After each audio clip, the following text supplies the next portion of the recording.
మీరు మాట్లాడండి. విచ్చేసిన ప్రెస్ వారికి, అతిథులకి అందరికీ నమస్కారం అండి.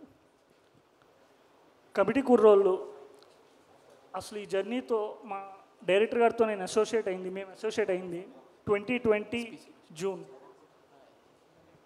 ఈ 4 ఇయర్స్లో మేము ఎన్నో వెర్షన్స్ రాసాము, ఎన్నో డిస్కషన్స్ అయినాయి, న్యూమరస్ డిబేట్స్ అయినాయి, ప్రతి క్యారెక్టర్కి చాలా డిస్కషన్స్ అయినాయి. ఎన్నో ఆటుపోట్లు చూశాడు వంశన్న, ఎన్నో ప్రొడక్షన్ హౌస్లు కూడా తిరిగాడు. బట్ శంఖంలో పోస్తేనే తీర్థం అయినట్టు నేను పింక్ ఎలిఫెంట్స్ ఆఫీస్లోకి వెళ్ళగానే ఒక కొటేషన్ ఉంటుంది, this must be the right place అని. మా స్క్రిప్ట్కి మాకు కరెక్ట్గా దొరికింది right place and right person. Niharika garu and pink elephant pictures and మా Phani garu, thank you so much అండి. ఫస్ట్ అసలు ఈ స్క్రిప్ట్ విన్న నాగబాబు గారు ఈ స్క్రిప్ట్ విని దీన్ని నిహారిక గారికి సజెస్ట్ చేసి ఈ సినిమా ఇట్లా స్టార్ట్ అయిందనమాట. సినిమా స్టార్ట్ అయిన 1 ఇయర్, వితిన్ 1 ఇయర్లోనే స్క్రీన్స్ మీదకి వస్తుంది. దీనికి అంతటికీ కారణం ద డ్రైవింగ్ ఫోర్స్. ఇంత ఫాస్ట్గా ఇదంతా జరగడానికి మా వెనకాల ఒక వెన్నుముక్కలాగా ఉంది మా మన్యం రమేష్ గారు, ఎగ్జిక్యూటివ్ ప్రొడ్యూసర్ గారు. He made it happen like anything else. అసలు ఫస్ట్ కమిటీ కుర్రోళ్ళు అంటే ఏంటి, ఈ కథ ఏంటి, మనం ఈ సినిమా ఎందుకు చూడాలి? మన డైలీ ఉరుగుల పరుగుల జీవితంలో ఒక పాజ్ చేసే రివైండ్ బటనే ఈ కమిటీ కుర్రోళ్ళు.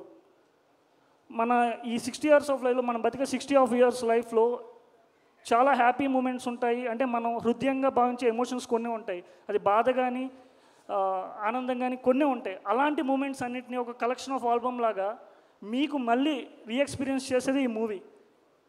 It's just the replay of all your genuine emotions. That is all Committee Kurrollu is about. So once మీరు కమిటీ కుర్రోళ్ళు సినిమాలోకి రాగానే, మేము ఈ కథని ఓన్లీ రాసింది జస్ట్ ఎంటర్టైన్మెంట్ కోసమే కాదు, it is to give the best experience to you.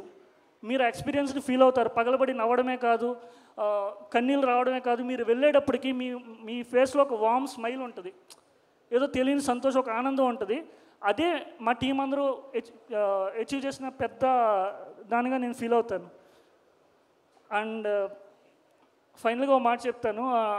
అందరూ అంటారు మెగా ఫ్యామిలీ నుంచి ఒక క్రికెట్ టీం ముందే 11 మంది హీరోస్ ఉన్నారు, అది ఇది అని అంటారు. కానీ ఇప్పుడు మెగా ఫ్యామిలీ నుంచి ఒక 11 మంది హీరోస్ వస్తున్నారు. ఆమె ఇంట్రొడ్యూస్ చేస్తున్న మన మెగా ప్రిన్సెస్ నిహారిక కొనిదెల గారు. ఈ 11 మంది, ఆ 11 మందితో పాటు ఈ 11 మంది రేపొద్దున్న మా ఆల్రౌండర్స్, 11 మంది ఆల్రౌండర్స్ రేపొద్దున్న చేసే పర్ఫార్మెన్స్ కానీ థియేటర్లన్నీ మోతమోగిపోతాయి. Get ready for our 11 performers. Thank you all. ఈ అవకాశం ఇచ్చిన అందరికీ thank you so much. Thank you so much. And yes, congratulations.